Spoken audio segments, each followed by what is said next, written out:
নমস্কার। আজকে যে বিষয়টি নিয়ে আলোচনা করতে আমি চলেছি সেটি হচ্ছে আমাদের WBCSC 2026। আমরা সবাই জানি কয়েক মাস আগে West Bengal college service commission 2026 সালে অ্যাসিস্ট্যান্ট প্রফেসর রিক্রুটমেন্টের জন্য নোটিফিকেশন বার করেছে এবং বহু মানুষ আমাকে এই প্রশ্ন করেছেন কিরমভাবে এটা প্রিপারেশন নেওয়া উচিত, আমরা ইন্টারভিউয়ের ক্ষেত্রে কি কি আশা করতে পারি।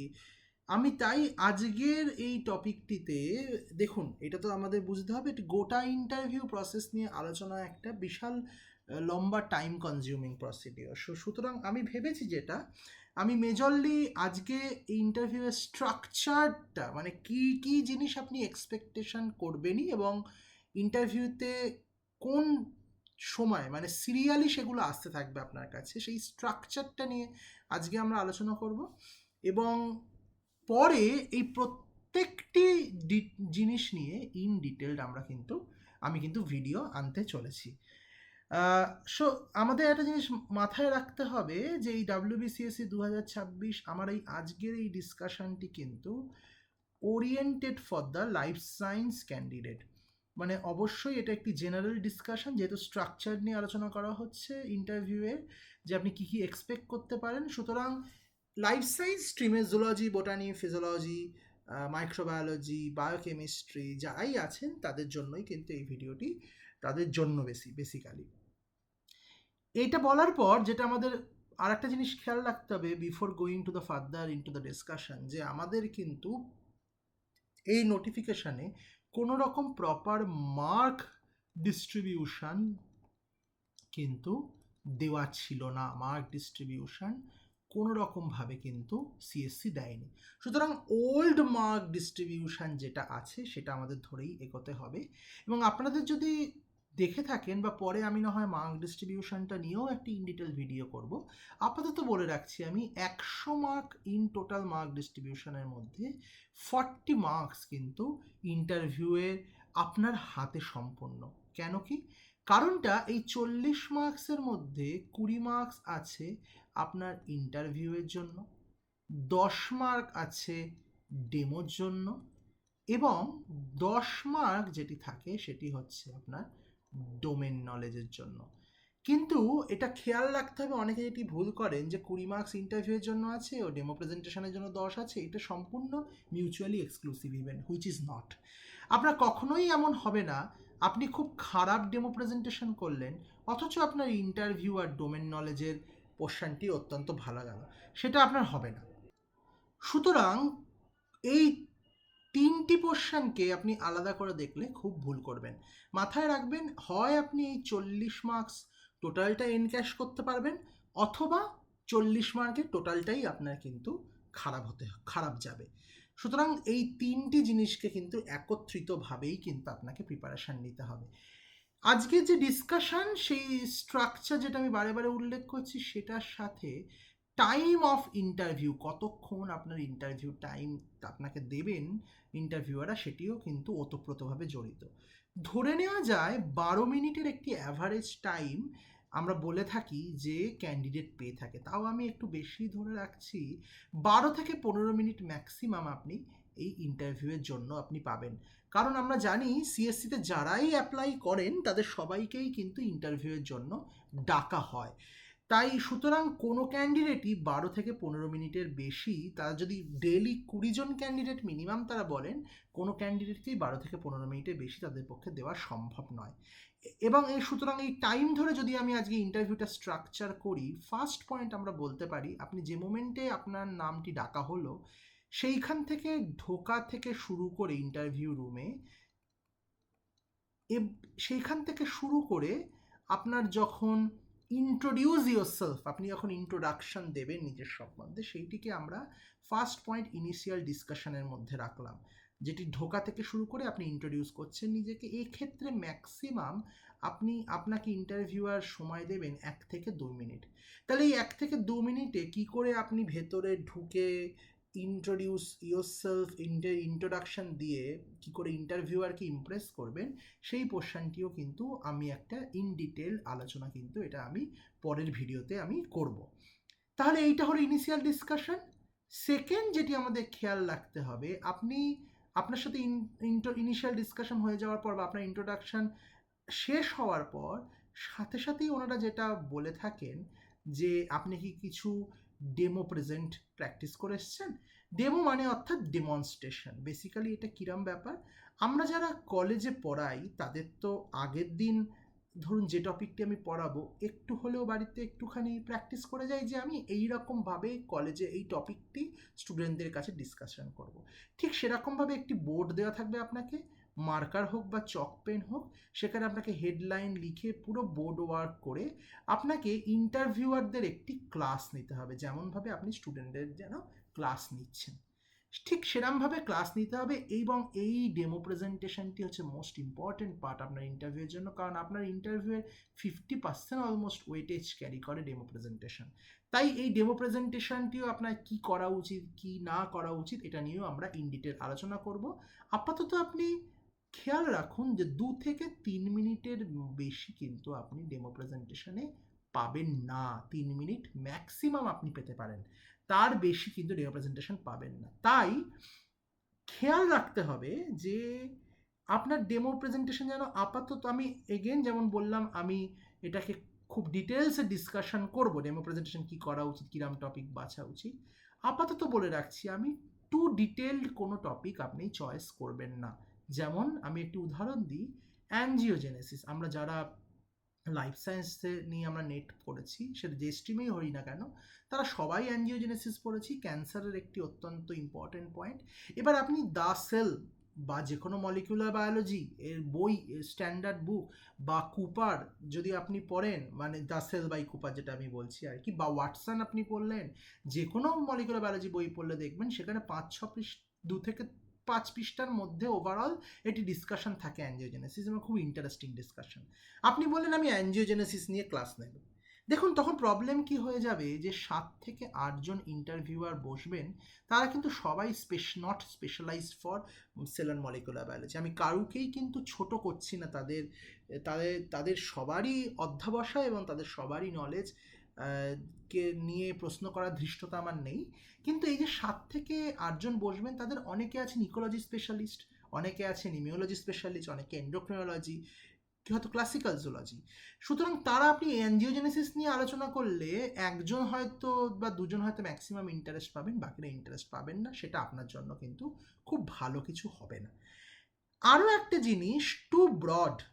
ঠিক অ্যাঞ্জিওজেনেসিস নিয়েই যখন বলছি এটাও বলতে পারি, আপনি ধরুন বললেন আজকে আমার টপিক অফ ডিসকাশন হবে হচ্ছে ক্যান্সার, এইটা কখনো করবেন না। আমরা সবাই জানি ক্যান্সার এমন একটি ভাস্ট টপিক, যেটি আপনি যদি কলেজেও পড়াবেন, যখন ক্লাস নেবেন, যখন আপনার 2 থেকে 3 দিন বা 2 থেকে 3টি ক্লাস কমপক্ষে লাগবে। সুতরাং সেই টাইমটি আপনি যখন পাবেন না, সুতরাং সেই ডেমো প্রেজেন্টেশনটিও আপনার ভালো হবে না। 2 থেকে 3 মিনিটে আপনি তো 2 থেকে 3টে ক্লাসের পর আপনি করাতে পারবেন না।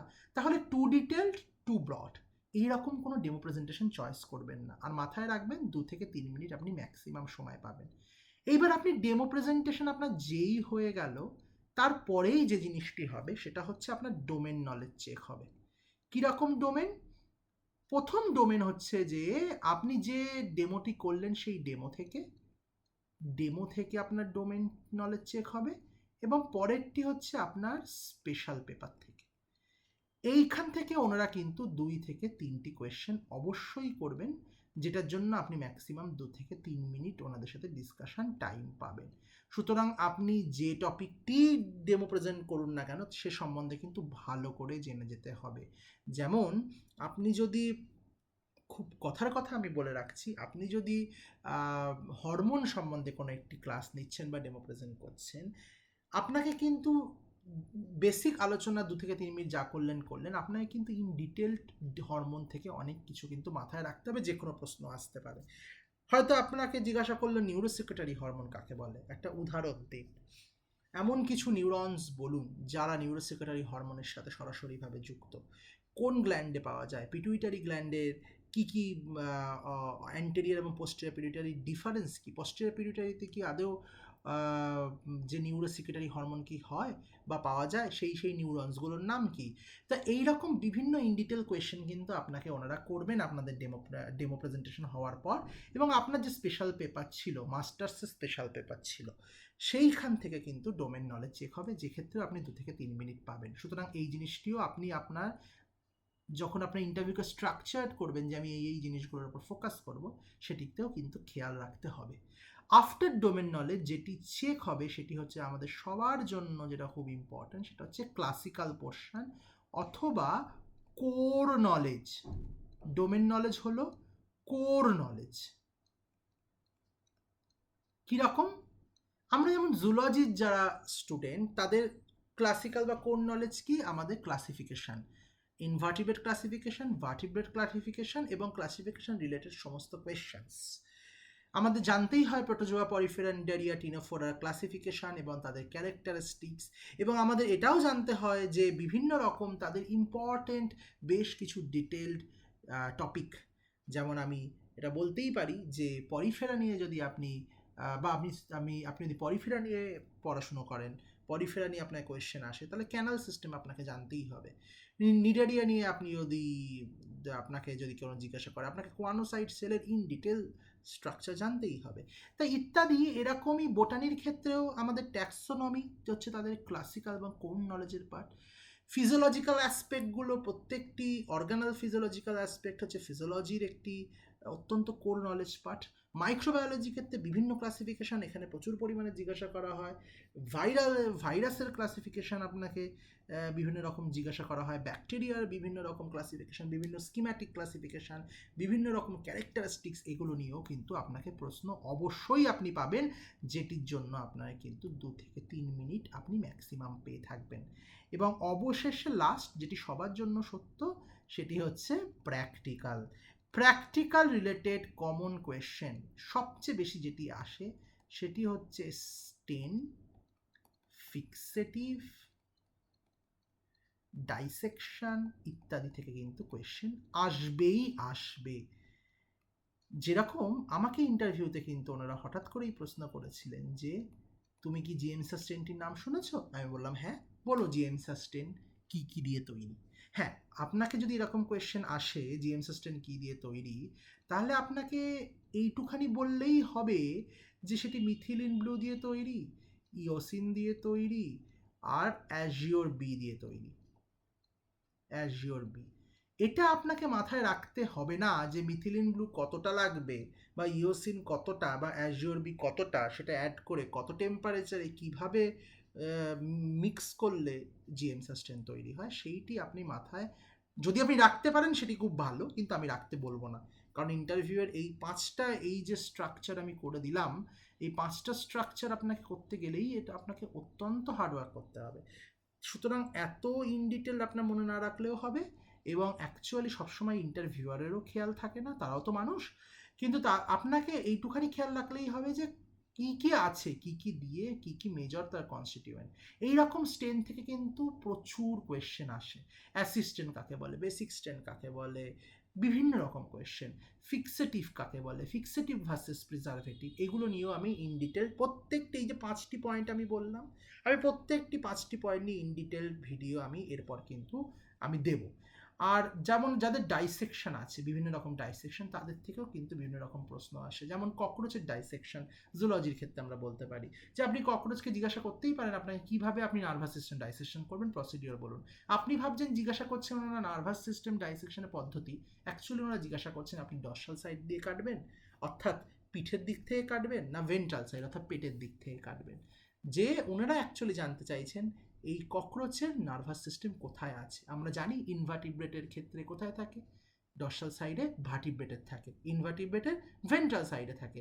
তাই জন্য পিঠের দিক থেকে আমরা নার্ভাস সিস্টেম কাটতে শুরু করি ইনভার্টিব্রেটের ক্ষেত্রে। তাহলে ওনারা কিন্তু সরাসরি প্রশ্ন করতেই পারতেন যে নার্ভাস সিস্টেম ইনভার্টিব্রেটের কোথায় থাকে, ডর্সাল না ভেন্ট্রাল, আপনি বলে দিলেন স্যার বা ম্যাডাম ভেন্ট্রাল সাইডের থাকে, হয়ে গেল। সেরকম না, একটু ঘুরিয়ে ভায়া ডাইসেকশন ওয়েতে আপনাকে জিজ্ঞাসা করলেন যে আপনি কাটবেন কোত্থেকে, ককরোচটা পিঠের দিক থেকে কাটা শুরু করবে, একটা পেটের দিক থেকে। তখন আপনি বললেন পিঠের দিক থেকে স্যার কাটা শুরু করব, কারণ নার্ভাস সিস্টেম পেটের দিকে অর্থাৎ ভেন্ট্রাল সাইডের দিকে আছে।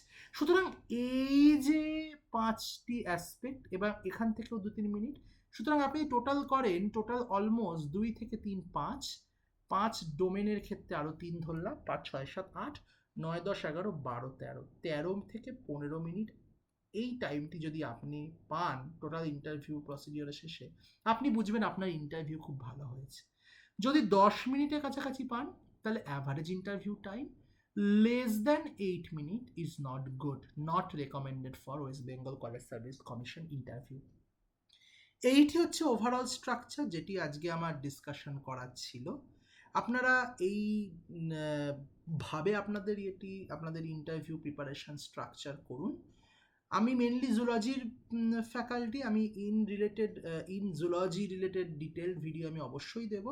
কিন্তু দেখুন, ইনিশিয়াল ডিসকাশন আপনার কেমন হওয়া উচিত, ডেমো প্রেজেন্টেশনে কেমন টপিক চয়েস করা উচিত, ইত্যাদিগুলো কিন্তু আপনাদের সবার জন্য, যারা লাইফ সায়েন্স আমরা ব্যাকগ্রাউন্ড, তাদের সবার জন্যই কিন্তু অ্যাট পার বা সুবিধাজনক ভিডিও আমি অবশ্যই ছাড়বো। তাহলে এইভাবে আপনার ইন্টারভিউ স্ট্রাকচার করুন। আর কোনো রকম কোনো প্রশ্ন থাকলে আমাকে ফেসবুকে জিজ্ঞাসা করতে পারেন, অথবা এই ভিডিওর কমেন্টেও আপনারা জিজ্ঞাসা করতে পারেন। কোনো রকম কোনো অসুবিধা থাকলে আপনি জিজ্ঞাসা করবেন, আমি অবশ্যই সবাইকে উত্তর দেব। ঠিক আছে, তাহলে এই পর্যন্ত আজকের ডিসকাশন থাকলো। ভিডিওটি দেখার জন্য ধন্যবাদ।